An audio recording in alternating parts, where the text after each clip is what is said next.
नमस्कार, आमी मनोज्ञा लोईवाल और आप देख रहे हैं अपना पसंदीदा कार्यक्रम कौन बनेगा मुख्यमंत्री। इस बार इस खास इमारत से, ये इमारत है एबीपी आनंदा का ऑफिस। 12 वर्षों से यहाँ से नंबर 1 चैनल आप देख रहे हैं। और उसके साथ साथ ये भी बता दें, बालीगंज इलाका जिसे ये माना जाता है बगल में ही पीसी सरकार का घर है। लेकिन क्या इस बार राजनीति में कोई जादू होगा? क्या इस बार मुख्यमंत्री ममता बनर्जी का जादू चलेगा? क्या इस बार बालीगंज की तरह जो जादू की दुनिया में एक नया आयाम तय किया है पीसी सरकार ने, क्या ममता बनर्जी तय कर पाएंगी पश्चिम बंगाल की राजनीति में? आज खास दिन है, शनिवार का दिन है। थोड़ी देर में बीजेपी की लिस्ट भी जारी होगी, लेकिन ओपिनियन पोल भी हम आपको दिखाते रहेंगे सी वोटर का थोड़ी देर में। हमारे साथ है सीपीआईएम से राजेंद्र प्रसाद जी, हमारे साथ हैं कांग्रेस से अनवर साहब जी और गुलजार साहब जी, और उसके साथ साथ हैं सायनदीप चट्टोपाध्याय तृणमूल कांग्रेस से, युवा नेताओं में गिने जाते हैं, और डॉक्टर निखिल प्रसून जी। लिस्ट आ ही जाएगी। आज ये मान लें कि ममता बनाम उनके पुराने सेनापति हो जाएगा। जी नमस्कार, आप सबको नमस्कार और बधाई।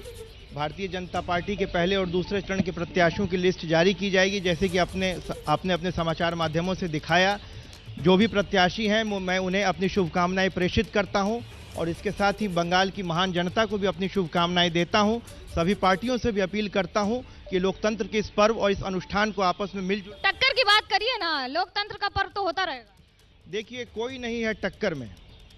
अब भारतीय जनता पार्टी ने बूथ स्तर पर अपने कार्यकर्ताओं के साथ ऐसी मजबूती प्राप्त की है कि हमारे सामने अब कोई भी राजनीतिक दल टिकने वाला नहीं है। हम पूरी विनम्रता से इस बार जीत हासिल करेंगे, और एक लख सुनार बांग्ला का जो हमने अनुष्ठान लिया है उसे बंगाल की जनता की आशीर्वाद से हम लोग प्राप्त करेंगे, ऐसा मेरा मानना है। मुख्यमंत्री ममता बनर्जी एकमात्र नेत्री और पूरी बीजेपी की सेना। हम लोग के बंगाल में माननीय मुख्यमंत्री ममता बनर्जी 1998 से यहाँ पे अकेले ही हैं। हम लोग उनके सभी सैनिक हैं। पूरा दुनिया भी उनके सामने आ जाए, बंगाल के इंसान उन्हीं के साथ रहेगा, उन्हीं के साथ थी, उन्हीं के साथ है और उनके साथ रहेगी। शायन, आपको ये बता दें कि शुभेंदु अधिकारी उनके सेनापति थे। सैनिक तो रह गए, सेनापति चले गए। सेनापति हम लोग सभी है, सैनिक हम लोग सभी है। अगर कोई किसी चीज का डर हो, किसी चीज का मोह हो, किसी चीज का लोभ हो, इंसान चले जाते, परिवार से भी जाते हैं, वापस बाद में आते, कोई आते कोई नहीं आते। हम लोग का समुंदर है, उस समुंदर से थोड़ा सा पानी चले जाए हम लोग को कोई फर्क नहीं पड़ता है। मोह हो, लोभ हो, लालच हो, लेकिन नाराजगी हो ऐसा संभव नहीं है। जनता आपकी नाराज है, आपके नेता घर में नाराज है, घर छोड़ के जा रहे, मना नहीं पाए। मनाने की पूरी कोशिश की थी हम लोग के सीनियर लीडर्स ने, श्री अभिषेक बैनर्जी ने, श्री शौकत राय ने, उन्हीं के साथ मीटिंग करके आए, बार बार मीटिंग करके आए। लेकिन अगर वो कुछ सोच ले कि हम लोग को रहना नहीं है यहाँ पे, हमको और ज्यादा चाहिए, तो उस इंसान को आप साहब आप ही बता दें, जो छोड़कर जा रहे हैं वो क्या इसलिए जा रहे हैं या कोई और कारण है? देखिए, आज जो 1998 साल के बाद मुख्यमंत्री ममता बनर्जी ने जिस तरीके से कांग्रेस पार्टी को तोड़ने का काम किया था, आज वही चीज 2020 के बाद में यहाँ पर टीएमसी वालों के साथ हो रहा है। रहा बात कांग्रेस पार्टी का, तो हम लोग हमेशा देश में एकजुटता को लेकर के सभी धर्म, सभी भाषा, G23 भूल गए क्या? देखिए, सबसे बड़ी बात यह है कि आज पश्चिम बंगाल में आज प्रधानमंत्री जी इतना ध्यान दे रहे हैं, लेकिन आज पूरे देश भर में ये आवाम समझ चुका है कि ये बीजेपी वाले जो देश को तोड़ने का काम कर रहे हैं। आज इतने किसान रास्ते में, आप देख सकते हैं कितने किसानों का जान गया। जो हमारे कांग्रेस में एक के बाद एक इस्तीफे पड़ रहे हैं, आपको पता है? असम में राहुल गांधी बंगाल नहीं आते हैं। क्या कहेंगे इस बार? पश्चिम बंगाल में वामपंथी कांग्रेस और आपका आईएसएफ का जोट हुआ है, और ये जोटी आइंदा दिन सरकार बनने जाने आ रहा है। और यहाँ पर के जनता ने ठीक कर लिया है। आप लोग जान रहे, ब्रिगेड रैली हुआ था, बीजेपी को ब्रिगेड करने के लिए उत्तराखंड से लोग लाना पड़ रहा है, और हम लोग यहाँ पर ब्रिगेड रैली करके साफ हो चुका है यहाँ पर किसका सरकार बनने जा रहा है। सरकार बनेगी। आपको ओपिनियन पोल बता दें। सब पे चलते हैं अखिलेश के पास स्टूडियो में, जो बताएंगे कि आखिरकार ओपिनियन पोल क्या कह रहे हैं। बिल्कुल मनोज्ञा, अपने दर्शकों को हम बताते हैं कि ये जो ओपिनियन पोल हमने किया सी वोटर के साथ, उनमें अलग अलग जब सवाल हमने पूछे उसके नतीजे क्या सामने आए। ममता सरकार के काम को आप कैसा मानते हैं? अच्छा कहने वाले हमें 47% लोग मिले, औसत कहने वाले 19% लोग हैं, और खराब कहने वाले 34% लोग हैं। इसके अलावा हमने सवाल यह भी पूछा कि मुख्यमंत्री के रूप में ममता बनर्जी को आप कैसे आंकते हैं? 55% लोगों ने अच्छा कहा है, औसत कहने वाले 14% लोग हैं, जबकि खराब 31% लोग कह रहे हैं। ममता, ये बड़ा महत्वपूर्ण हो जाता है कि ममता बनर्जी को 55% लोग यहां पसंद कर रहे हैं, मनोकिया।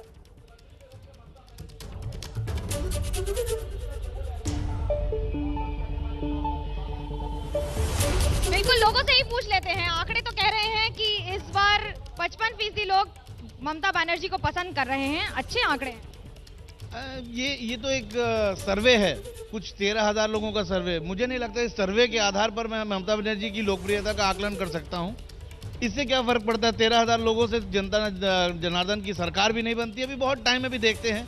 ब्रिगेड में हमने थोड़ा सा एक ट्रेलर दिखाया था, अभी बहुत कुछ पिक्चर ट्रेलर दिखाया था। पूछते हैं, क्या कहेंगे आप इस पर? 55 से ज्यादा फीसदी लोग मुख्यमंत्री ममता बनर्जी को दोबारा चाहते हैं।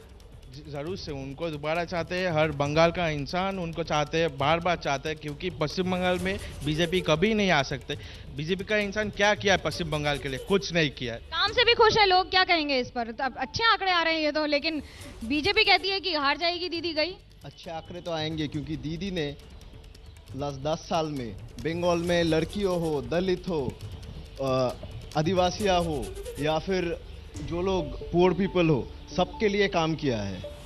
वो अपना कन्याश्री हो, रूपोश्री हो, इतनी स्कीम्स गिना दी जनता ने। बीजेपी को कुछ अच्छा दिखता ही नहीं है बंगाल में। न कन्याश्री, न रूपोश्री, न महिलाओं का भला, न समस्याओं का समाधान।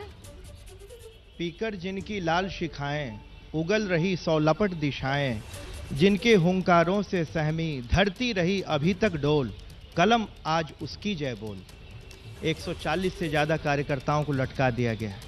आज उनकी शहादत के प्रति हम अपना नमन प्रस्तुत करते हैं। जिस तरह बंगाल की जनता को करप्शन, तोलाबाजी का शिकार होना पड़ा, आज उनके प्रति हम अपनी संवेदना व्यक्त करते हैं। जिस तरह बंगाल में 8400 करोड़ रुपया हमारे किसानों को नहीं मिला, हम इनका जवाब ले लेते हैं। क्या कह रहे हैं आप ही बता दीजिए। करप्शन की बात करें, जितने करप्शन करे सब तो बीजेपी में चले। वो किसके खिलाफ लड़ रहे हैं? वो मुकुल के खिलाफ रहे। शारदा नारदा के हीरो उनके पास है। वो नारदा के हीरो हो या शारदा के, बीजेपी के साथ खेले। वो किसके करप्शन की बात कर? किस तरह से जब इलेक्शन आता है तभी बीजेपी का सीबीआई और ईडी काम करता है। उससे पहले इतना लाखों लाख आदमी मरा है, उनका आज तक लाश के ऊपर में बीजेपी और टीएमसी राजनीति कर रही है। लेकिन शारदा नारदा में जिनको ये लोग चोर बोलते थे, भाग मुकुल भाग, आज वही सब इनके नेता पश्चिम बंगाल में। आज बीजेपी का चेहरा वही है जो चोर है। अब आप ही बता दीजिए, क्या दीदी के खिलाफ कोई चेहरा नहीं है? इस सर्वे में हर बार दीदी आती है। ये लोग को आप पूछिए, बोलेगा भूमिपुत्र है। लेकिन कौन भूमिपुत्र है? मिठुन दा है, शुभेंदु दा है, मुकुल दा है, दिलीप दा है। ये लोग खुद को नहीं पता। इन लोग सोना मिलता है इन लोग को दूध में। तो इन लोग से इससे ज्यादा एक्सपेक्टेशन कुछ है नहीं। एक्सपेक्टेशन ही नहीं है। आप खाली कविताएं सुना रहे हैं, कह रहे हैं। देखिए, कांग्रेस और कांग्रेस से निकला हुआ जो तृणमूल कांग्रेस है, ये भ्रष्टाचार की गंगोत्री है। समूचे राजनीति को कलंकित करने का काम पिछले 70 वर्षों में इन्होंने किया है। और ये अधिनायकवाद का एक रूप है।